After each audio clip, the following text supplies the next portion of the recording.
bienvenue à votre émission En Aparté. En Aparté a le plaisir de recevoir aujourd'hui le ministre Farba Senghor, par ailleurs membre du comité directeur du Parti démocratique, chargé de la propagande et chargé du patrimoine du parti. Monsieur le ministre, la Cour suprême a confirmé le verdict de la CREI qui a condamné Karim Wade à 6 ans de prison.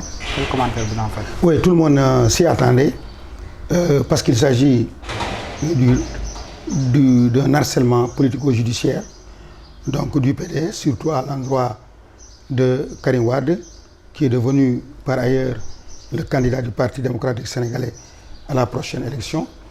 Tout le monde s'y attendait parce que c'est la volonté de Macky Sall de démanteler le Parti démocratique sénégalais et ensuite faire les comptes à Karim Wade, à son père et à certains dignitaires du PDS. Pourquoi vous pensez que c'est un règlement de compte alors qu'il n'est pas le seul, Karim Wade n'est pas le seul sur la liste?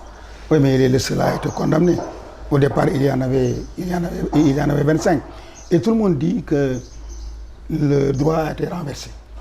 Le droit a été renversé parce que la Cour suprême n'a pas tenu compte de plus de 30 instruments, c'est-à-dire les moyens qui ont été évoqués par nos avocats, surtout les moyens qui reposent sur le droit international, sur la Déclaration universelle des droits de l'homme, le Pacte international des droits civils et politiques, la Charte africaine des droits de l'homme et des peuples. Tout cela a été mis de côté pour donner un verdict qui donne entièrement satisfaction au poursuivant Macky Sall. Mais pourquoi les avocats de Karim Wade ont-ils boycotté le délibéré? Oui, le délibéré, tout a été déjà fait. Est-ce que vous pensez que ce délibéré qui a été lu pendant presque une heure de temps a été écrit le matin? Non. Le délibéré a été déjà écrit et il ne s'agit simplement que de le lire. Aujourd'hui, quelle est la suite à donner à cette... Oui, maintenant ce qu'il faut, c'est que ce que je disais dès le départ, nous faisons face à une affaire politico-judiciaire. Les avocats, depuis le départ, ont fait leur métier. Maintenant, il reste au Parti démocratique sénégalais, comme je l'avais préconisé, de prendre en charge l'autre partie qui est la partie politique. Devant une affaire politique, il faut une réponse politique. Dans tous les pays du monde, les militants des partis politiques, les militants des droits de l'homme et des mouvements manifestent pour exprimer leur mécontentement et pour obtenir satisfaction. Vous avez vu des pneus incendiés aux États-Unis avec l'affaire des Afro-Américains, en France également, en Italie, en Grèce. Donc partout, il y a des manifestations souvent très violentes parce que le droit humain est un droit sacré et cela nécessite un sacrifice et la liberté ne se donne pas, ne se décrète pas. La liberté, elle s'arrache. Donc le Parti démocratique sénégalais a l'obligation de se battre, de faire comme Macky Sall l'avait fait, Tanor Dieng l'avait fait, Moustapha Niasse avait une pierre, on a vu des biens de l'État brûlés. Moi, j'ai eu 2 maisons brûlées. Donc pourquoi nous ne le rendons pas la monnaie? Si nous ne le faisons pas, nous n'aurons pas de victoire. Voilà. Mais est-ce que vous avez les moyens quand même vraiment de faire libérer Karim Wade? Un parti politique a des moyens. Les moyens, ce sont les moyens humains. Vous-même les journalistes, vous avez dit qu'au retour du président Abdoulaye Wade, ici, il y avait plus de 3 millions de personnes, supérieur aux 1 million qu'il y avait en 1999, lors de son retour, quand il faisait face au président Abdou Diouf. Donc nous avons les moyens. Maintenant, il s'agit d'organiser ces moyens. Il s'agit de se concerter entre responsables du parti et du front, de tenir une stratégie et d'avoir le courage d'aller jusqu'au bout, jusqu'à obtenir une satisfaction. On remarque quand même la mobilisation n'est pas au rendez-vous quand même à chaque fois que vous appelez à manifester. C'est pourquoi j'ai demandé qu'il y ait une organisation, une concertation pour voir pourquoi ça ne marche pas. Parce que souvent, quand il y a des mouvements, quand vous dirigez un mouvement, il faut avoir le courage de s'arrêter. Alors de faire le point de la situation, de se remettre en cause, de voir ce qui ne marche pas. On a l'impression que sans Wade, rien ne bouge au PDS. C'est ça qui est mauvais. Donc c'est pourquoi j'ai toujours insisté sur le fait que ceux qui sont là, parce que quand quelqu'un vous confie sa maison pendant 3 ans et demi, s'il revient et que ça ne s'améliore pas, mais normalement, vous devez démissionner, ou bien lui-même, il doit vous démissionner. Donc vous appelez à la on doit démission réorganiser. de Omar Sarr. Non, moi, ce que je demande, je l'ai toujours demandé. Il faut que Omar Sarr apprenne à se concerter avec les hauts responsables du Parti démocratique sénégalais. Ce n'est pas le cas. Ce n'est pas encore le cas. Et ils ne veulent pas que j'en parle. Mais j'en parlerai jusqu'à ce que la situation s'améliore. Moi, Pourtant, vous êtes membre du comité directeur, pourquoi on vous il n'y a associe pas? aucune réunion au sein du comité directeur. Il n'y en a pas. Il n'y a pas de réunion préparatoire de nos actions et de nos activités. Moi, ce que je demande, c'est qu'on prenne en considération le point de vue et l'appréciation de tout le monde. Parce que Macky Sall est bien armé. Il a des moyens financiers, il a des moyens humains, il a des conseillers, il a des gens qui réfléchissent. Mais pour faire face à cette machine, il faut mettre en place quelque chose. Il faut mettre en place au moins alors le capital humain que nous avons, le capital historique que nous avons et des militants endurcis qui existent au PDS qui doivent prendre la relève. Vous êtes le chargé de la propagande, quand même, quelle est votre part de responsable sur cette Oui, démobilisation? ma part de responsabilité est grande. Et c'est pourquoi je tente de l'assumer. C'est-à-dire la propagande Urbi à l'intérieur et la propagande Orbi. Urbi, il s'agit de faire prendre conscience aux coordinateurs Oumar Sarr et aux présidents et aux responsables du parti qu'il faut la concertation, qu'il faut le dialogue, qu'il faut qu'on discute, il faut qu'on mette des stratégies, il faut qu'on trace des objectifs pour y arriver. Donc c'est ça. Mais comment y arriver avec cette division interne au sein du PDS? Non, la division, il n'y a pas de... menée par Modou Diagne Fada, l'autre parti, ce qu'on considère comme les faucons. Est-ce que dans ces conditions-là, quand même, le PDS vraiment pourra mener... voilà, il faut qu'on ait le courage de surmonter tout cela. Pour le surmonter, celui qui est devant, qui doit appeler au dialogue, c'est Oumar Sarr qui est le secrétaire général adjoint du parti. C'est lui qui gère. C'est lui qui doit appeler tout le monde à dire nous, on s'est battu pendant 3 ans et demi, on n'a pas pu libérer Karim Wade, on l'a plutôt condamné, mais maintenant, qu'est-ce qu'il faut? Est-ce qu'il faut nous mettre ensemble, mettre en place une stratégie nationale et internationale? Parce que les avocats parlent d'internationaliser donc le combat, mais tout cela demande une concertation et une réflexion. Donc moi, voilà ce que j'avais à dire. Donc sur ce point-là, je crois que maintenant, ce qui reste, c'est mettre en place alors une stratégie purement politique. Oui, mais faudrait-il quand même que vous, responsable du PDS, vous vous unissiez, mais actuellement, il y a une fronde, une partie des responsables du PDS qui réclament la refondation du parti et le changement de la direction du parti. Non, tout le monde est d'accord sur ça. Moi, là où je ne suis pas d'accord avec Fada, je l'ai toujours dit. C'est-à-dire que moi, je le tiens pour responsable de 90% de la situation que nous vivons aujourd'hui. Pourquoi? Parce que lors des investitures, à l'élection, aux élections locales de 2014 et aux élections législatives de 2012, que lui, il a fait beaucoup de mal parce qu'il a placé ses hommes. Il a tout fait pour que les grands responsables de Dakar perdent, pour que lui-même et ses acolytes puissent gagner leur petit lopin de terre à l'intérieur du pays et après dire demain au peuple sénégalais, voilà les Farba Senghor et les autres ne valent rien parce qu'ils n'ont rien gagné, il faut nous donner le parti. Et ça, je l'avais dénoncé à temps. Donc voilà là où je ne suis pas d'accord avec Fada. Donc je crois que s'il faut restructurer, il faut commencer par restructurer Fada et avec toutes les personnes qui ont été ses complices dans l'accomplissement de cette situation qui a divisé le parti. Mais qu'est-ce qui explique cette animosité, monsieur le ministre? Il n'y a aucune... Il n'y a aucune animosité entre Modou Diagne Fada et moi. Modou Diagne Fada a été l'un des plus proches de Farba Senghor parce que quand il est arrivé presque entre mes mains. Donc on est resté ensemble le temps que le président Abdoulaye Wade était en France. On se voyait tout le temps. Il a grandi donc sous mes bras. Je le connais mieux que les autres. Lui également, il me connaît mieux que les autres. Donc on a fait la grande bataille des années 95, 94 jusqu'à 2000 pour arriver au pouvoir. Donc je le connais. Il n'y a aucune animosité.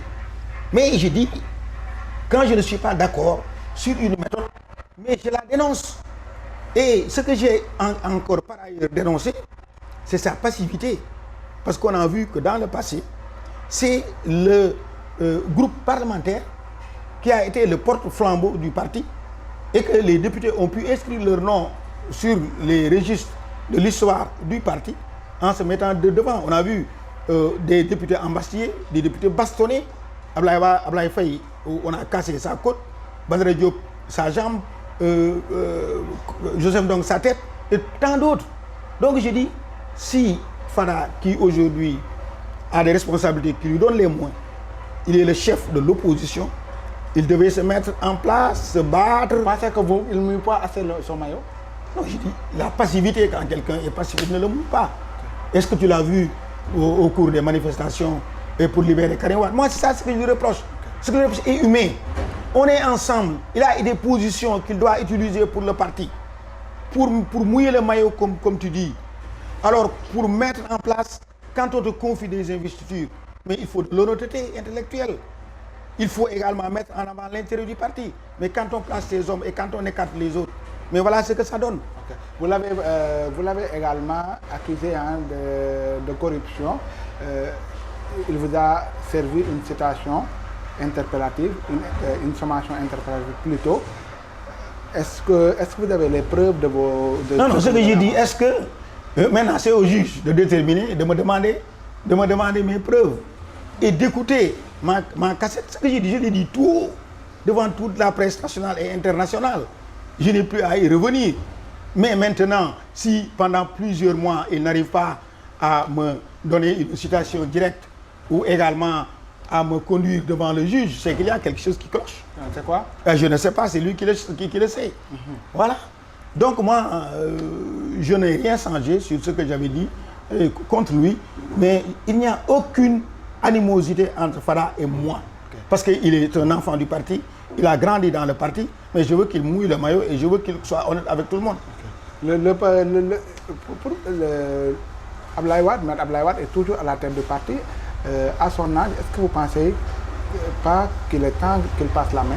Non.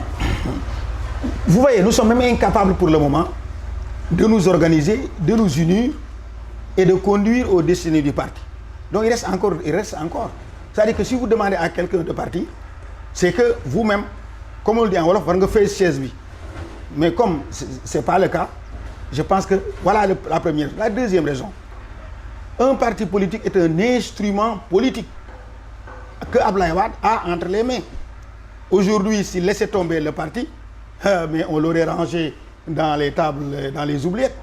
Donc elle a le droit de garder son instrument jusqu'à l'élection du prochain président de la République. Si nous, comme il nous l'a promis, il va nous faire revenir au pouvoir, mais également avec notre apport. Si on est capable de démontrer au peuple sénégalais et à Ablaye Wade que nous pouvons faire revenir en main, nous pouvons porter l'espoir du peuple, nous pouvons gouverner, mais à ce moment-là, il pourra partir tranquillement. Donc, donnez-nous au moins jusqu'à ce que le prochain président de la République soit élu. Voilà. Pour revenir à l'affaire Karim Wade, aujourd'hui que sa condamnation est confirmée par la Cour suprême, est-ce que vous continuez à le maintenir comme candidat de votre parti? Oui, parce que le processus n'a pas encore pris fin. Un procès, nous avons cru longtemps à un procès juste équitable. Le procès équitable, il commence au moment de la préparation du projet, c'est-à-dire au moment où on vous convoque jusqu'au moment du prononcé du verdict.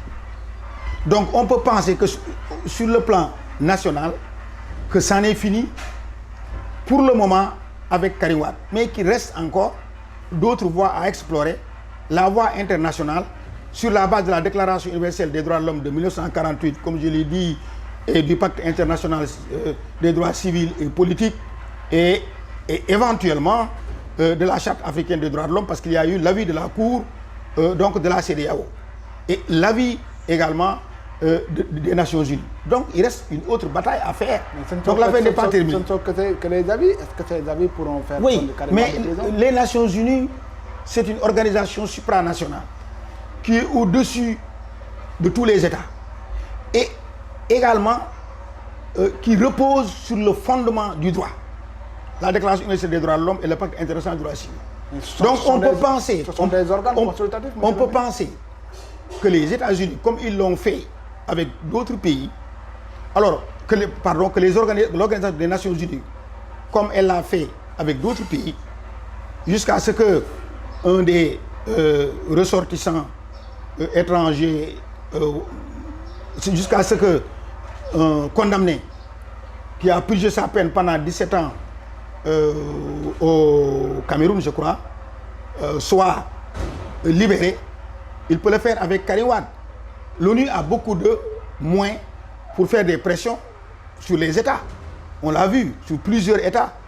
Donc je pense que, attendons que la machine de l'ONU soit déployée pour cette affaire-là, pour voir la fin. Voilà, donc on va avancer un peu. Aujourd'hui, Karim Wade est condamné. Vous, on vous a convoqué plusieurs fois au niveau de la DIC. Votre dossier, voilà, est-ce qu'on l'a classé? Bon, moi, vous voyez, le président Abdoulaye Wade est un homme très intelligent et dont les enseignements méritent d'être suivis. En tout cas, celui qui suit. Alors, les enseignements du président Abdoulaye Wade, il s'en sortira toujours. Là, il a été plusieurs fois arrêté, mais il s'en est sorti. Moi, quand j'ai été convoqué, la première chose de dire aux enquêteurs que je ne reconnais pas la CREI. Mais quand vous ne reconnaissez pas la CREI, est-ce que vous devez répondre aux questions sur votre patrimoine que vous posent les enquêteurs? Je dis non. Je dis, sur la base de tel ou de tel instrument, je ne répondrai pas à ces questions-là et je n'ai pas répondu. Donc, l'affaire est restée peut-être dans l'impasse. Et maintenant même, je poursuis l'État. Parce qu'il y a eu divulgation du premier procès verbal avant la naissance de la CREI, quand j'ai été convoqué par les enquêteurs sur la traque des biens mal acquis pour divulgation des secrets de l'enquête. Et j'ai été entendu cela par le juge. Et je crois que l'État, et je poursuis l'État. Donc là, bon, j'attends. Vous avez enclenché une procédure? J'ai été convoqué, vous avez vu, j'ai été convoqué par le doyen des juges qui m'a entendu. J'ai confirmé ma plainte contre l'État, contre ceux qui ont divulgué les informations de la première enquête. Donc ce qu'il y a, Doudou Wade a l'habitude de le dire. Si on avait écouté Farba Senghor pour cette affaire-là, au moins on n'en serait pas là. Est-ce qu'on peut considérer que Farba Senghor n'a pas de patrimoine? Non, moi je n'ai jamais pris un franc de l'État. J'ai été contrôlé quand je suis parti par l'inspecteur général François Collin. C'est-à-dire à ce moment-là, il était à la Cour des comptes avec le président de la Cour des comptes. Il y a une équipe qui a contrôlé toute ma gestion et qui n'a décelé donc aucune faute qui mérite d'être poursuivie. Mais on vous a attribué des biens immobiliers ici à Dakar? Mais je n'en ai pas. Non, j'en ai, mais conformément à mes ressources. Monsieur le ministre, quand même, un ministre, on dit au Sénégal qu'un ministre ne peut pas, le salaire d'un ministre ne le permet pas quand même de se... Non, mais est-ce que tous ces bâtiments-là appartiennent, tous ces bâtiments que vous voyez, mais appartiennent à des gens même qui n'ont pas de travail? Est-ce qu'ils ont non, je ne sais pas. Est-ce que vous voulez maintenant, même un enquêteur me l'a dit, mais vous avez le droit d'avoir des biens. Parce que nous-mêmes, nous en avons et tout le monde en a au Sénégal. Ce qu'on doit vous reprocher, c'est-à-dire à la suite d'une inspection d'État menée par l'IGE, l'inspection générale d'État, menée par la Cour des comptes, ou par une inspection interne, qu'on trouve sur document que vous avez détourné des biens publics. À ce moment-là, il est normal qu'on vous poursuive. Mais si, par ailleurs, on n'a aucun moyen, c'est-à-dire à la suite de toutes les enquêtes, on ne peut rien vous reprocher.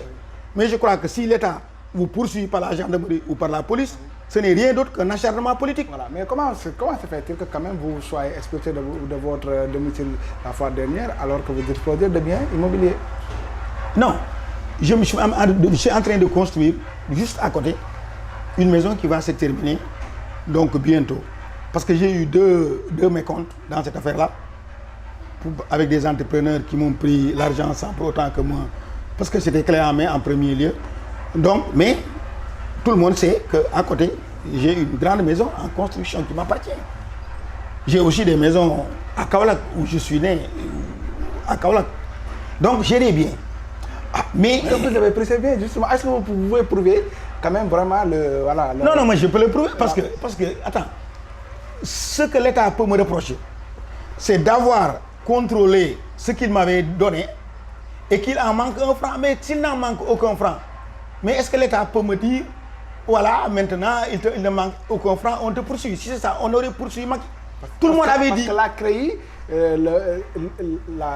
c'est là une aberration. Le principe de la CREI, c'est de justifier les biens que vous disposez durant l'exercice de votre... Oui, moi je peux le justifier. Moi, je peux justifier tous les biens dont je dispose. Mais c'est l'aberration. C'est qu'il y ait une cour qu'on appelle CREI, dont les poursuites ne reposent que sur votre train de vie, que sur des biens qu'on suppose qu'ils vous appartiennent et qui même peuvent ne pas vous appartenir. C'est là où le bas blesse. Parce que c'est la délation qui est mise comme moyen de poursuite. Moi, quelqu'un m'a dénoncé, un journaliste qui s'appelle Mr. Sow. Je ne sais pas, journaliste, il dit, il est journaliste, il appartient à une organisation. Et je peux retrouver le mail vers les années 2006. Il m'a envoyé un mail en me disant, vous avez 12 milliards en Italie. Alors, et en France, vous avez aussi votre frère qui est en France, qui gère vos biens. Il m'a donné un nom, quelques noms, Ousmane, je ne sais quoi. Alors, il m'a relancé à plusieurs reprises en me disant, si tu ne me réponds pas, ou si tu ne règles pas cette affaire, je vais te dénoncer. Et c'est là où est venu les 12 milliards qu'on me reproche. Et je dis, aucun bien ne m'appartient. Donc, vous voyez, donc la délation, c'est ça qui est grave dans une telle démarche judiciaire. Voilà. Donc, une dernière question, c'est le départ de Djiboka, de l'opposition, qui a aujourd'hui rejoint le pouvoir. Juste un commentaire. Oui, ça, je dis toujours que c'est un suicide politique pour Djiboka. Djiboka, c'est pas nouveau. En 1999, en 2000, entre les deux tours, il a quitté l'opposition pour rejoindre le président Abdou Diouf. Il le refait encore au moment où Macky traverse une situation qui est extrêmement difficile. Donc espérons que nous, comme la fois dernière, qu'on gagne l'élection présidentielle. Mais cette fois-ci, moi je pense qu'il part perdant. Pourquoi? Parce que l'histoire ne peut pas se renouveler pour lui. Bon, pour ceux qui disent que la transhumance, c'est un manque d'éthique, je pense que transhumer une fois est moins grave parce qu'à la disparition d'un régime, on peut faire proprement son choix. Mais s'il faut le répéter à chaque fois, c'est-à-dire comme on le dit en brousse, c'est ça qui est extrêmement désastreux pour la politique au Sénégal. Donc vraiment, je regrette l'acte de Djiboka, mais j'exhorte donc tous les Sénégalais qui croient que nous pouvons revenir au pouvoir de se mettre ensemble pour faire partir Macky Sall. Voilà. Je vous remercie, Monsieur le ministre, de nous avoir accordé cette interview. Chers internautes, je vous remercie d'avoir suivi l'émission. Je vous donne rendez-vous la semaine prochaine, Inch'Allah.